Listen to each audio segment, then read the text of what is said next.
mic? Aye. Chris, there's a mic in the I forgot. So I was just talking about like. Don't say it, William. Put it up here, Jake.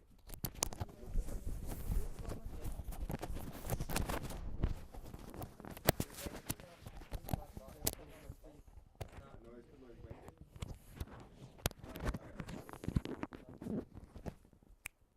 Can you hear me? Count down from 10, 10.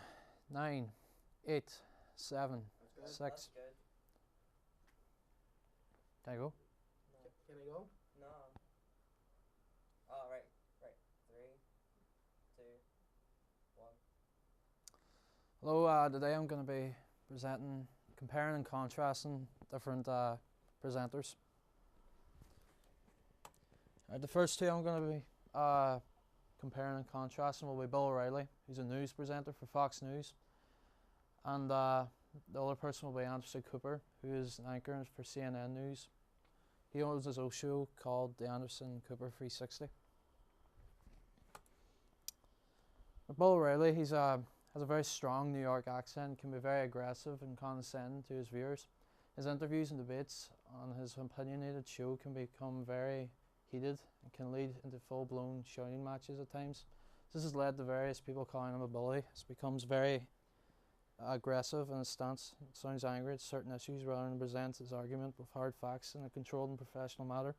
Here's a couple of examples here I'm going to show.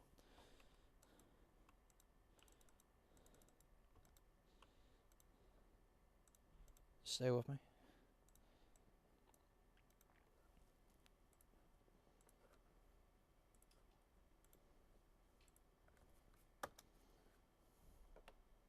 Okay, sanctuary cities. What do you think? I think you have the story almost exactly wrong, my friend. I think that we're talking about drunk driving. And, you know, there were 347 drunk driving fatalities in the Commonwealth of Virginia in the year 2005. I think this may be the first drunk driving story we've done from Virginia. And the only reason it's news on the factor is because the driver was an illegal alien. What if his name was Bubba? What if his name was Buddy? What if his name was Bobby? It's not the same story, but still, you know, my heart goes out to those parents. I hope so. But really, it does. But there are 17,000 families that suffered the way those parents have. Yes. It's not an illegal alien story, Bill. It's a drunk driving story. And I think you owe that Here's why you're wrong, lady because- mayor an apology. No. She doesn't enforce immigration policy. She has set up a system in her city, Oh, she knowingly, doesn't, Bill. that That's not says true. the police Don't chief. feed that. What's his name? Brother. Lou Dobbs' mom. It starts off very calm, considering the fact it's Bill O'Reilly interviewing somebody, but as it goes on, it gets. I'll just see. History have seen what happens when you I single want out the people law like that. enforced, But and then you don't. Bill, You half don't. of Congress, if they had the courage, the President of the United States, if you look at what he has to say, all want reasoned immigration reform. Then but to do take that. this tragedy in Virginia Beach and make it about illegal aliens It is a is. sin. That's a sin. Bull. This family lured no one. This family lost their daughter and so did the other. 347 drunk This driving is the law. fatalities in the Commonwealth of We Virginia. deal with Do we Americans. care about them? We deal with Americans that way, and I deal with it all the time, and you know I do, with child predators and everything else. But I back you with that because it's a reasoned approach. This it is singles reason. out the perpetrators You who don't have let these no, people wait, stay wait. I here. think let's calm down. I'll give you the last word. You don't let these people stay here. predator. You can see from his body language, he's very aggressive, like he's doing all this finger pointing and stuff like that. And he's like 6'5", so a lot of people see him as very intimidating when he's doing that. For Anderson Cooper, however, it's the opposite. He treats his guests with a lot of respect and lets them defend themselves fairly without letting his own thoughts get in the way, no matter how negative the story can be. He speaks in a very calm and polite manner. There isn't as much body language going on in Anderson Cooper's show, like, compared to others. Here's an interview with Bill Maher.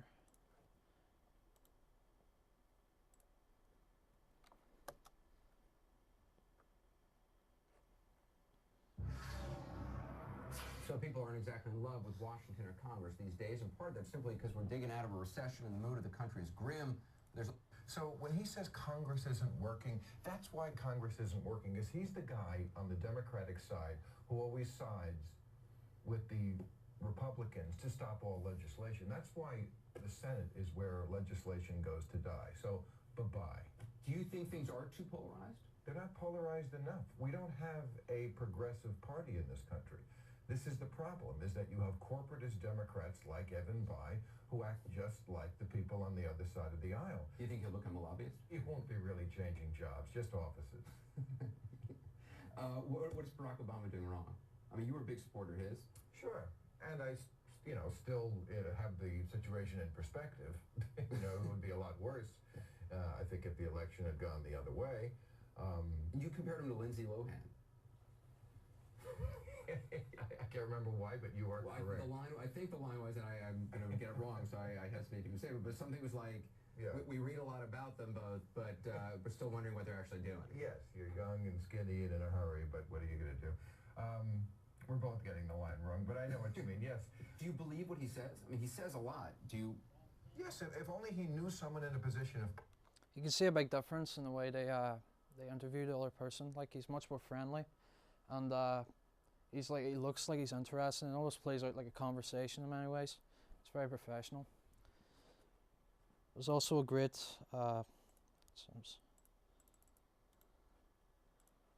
there's a great moment in which he actually does get very angry at one of the guests, but he manages to keep his cool. That's the same one. Hold on.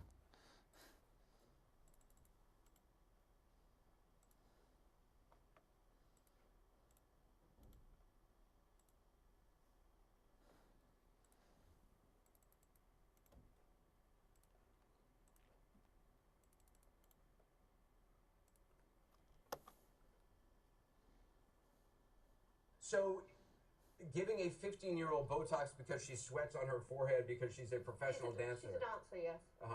So, I've never heard of that. I mean, do you not? Well, I you know that wouldn't hear of it, would you? Because you're not in that industry. I'm in the plastic industry, and obviously an associate of many plastic surgery companies, and I'm a therapist myself. So yes. We called the board-certified plastic surgeon, Dr. Giancana, who said there are no medical indications for a teen to need to have Botox. Well, in that case, he doesn't know what he's talking about, because there is medical indications as well. What's wrong with a 15-year-old sweating? Well, not on the stage. You wouldn't see Beyonce sweating on the stage, would you? Actually, you do, yeah. Well, that's what my daughter said. She didn't want to sweat on stage. You actually do see Beyonce sweating on the stage. I would prefer to actually oversee my daughter's Botox and actually have her going underground, finding a voodoo witch doctor, or in fact getting it off the internet and administrating it herself. Right. I honestly have nothing more to talk to you about. I gotta be honest. I gotta be honest. I gotta just stop. I'm sorry. Yeah. I try to be really polite to all my guests. I just think you're dreadful, and I honestly don't want to talk to you anymore. So I'm just gonna stop. That's fine. That's fine. Yeah, I'm sorry. You can see there he's able to keep his cool much better than Bill O'Reilly. Both men are dressed in formal attire on their shows, and both look respectable. Both shows also take place in a studio, and they're filmed on a set. Usually their interviewees will either be on set with them, or they will be put in front of a green screen somewhere else across the country. Both shows are usually broadcasted live on television and the internet. Target audience is usually people who want to keep informed. Studies have shown that people who watch The O'Reilly Factor are usually Republican, and the age demographic is 50 and over, while the age demographic for Anderson Cooper's show is 25 to 54. Two other presenters I will compare and contrast are Graham Norton and Michael Parkinson. Both men present a talk show produced by the BBC. Graham Norton is a very lively presenter. I mean, sure, everyone's watched the show at some point. He's not loud or anything. He's very energetic. The shows are very fun to watch, especially with the people he has on.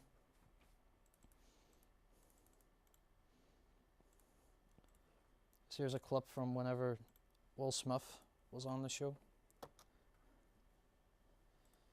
another passion you share, though, is music. Music, I know yeah. you haven't. Have you collaborated on music together? No, never. No. Never No, done. we never done that before. Yeah, you know, it's like we have a.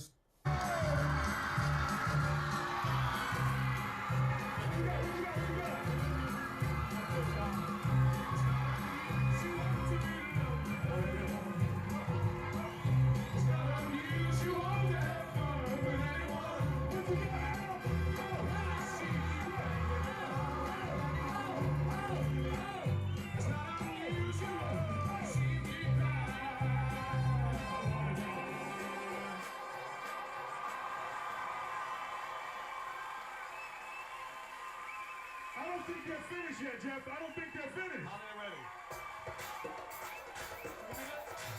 Okay, hold on, Graham. Graham, you gotta come up with this one. Come up with it.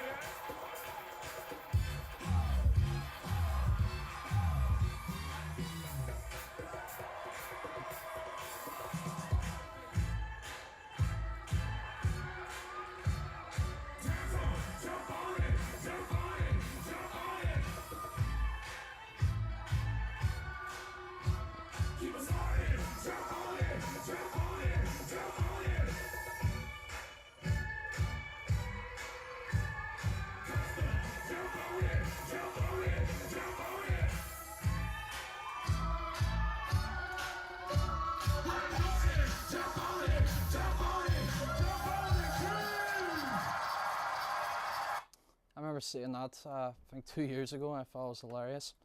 You can see he does do a lot of dancing and stuff, while it's just much more energetic than Michael Parkinson. Michael Parkinson's much more, he's much more relaxed TV presenter. He speaks in much more calm and polite manner.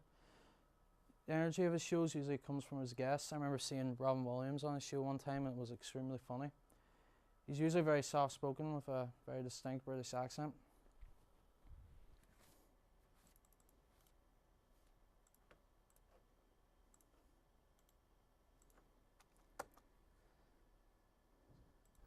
Which isn't work. I never probably did a day's work in my life. I play. That's what I do. When I go to work, I go to play. I play a game, and that's what it is. And I see it as a game, and I think most of the people I work with see it as a game, even if it sometimes drives you half round the twist playing it. But that game involves, say, the power of self-delusion. I mean, like I suppose at the center of it, I have to try and kid myself that I'm living a life that isn't mine. Because if I can't do that, there's no hope I'm going to kid anybody else. The question then is that, what's the price you pay for that? I mean, how long does it inhabit you afterwards?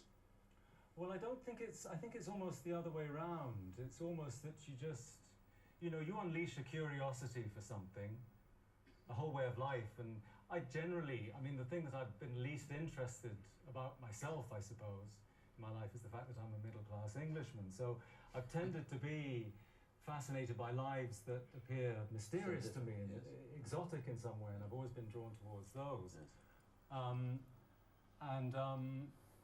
But you make it sound as if it's a job again without joy. The James. But that's the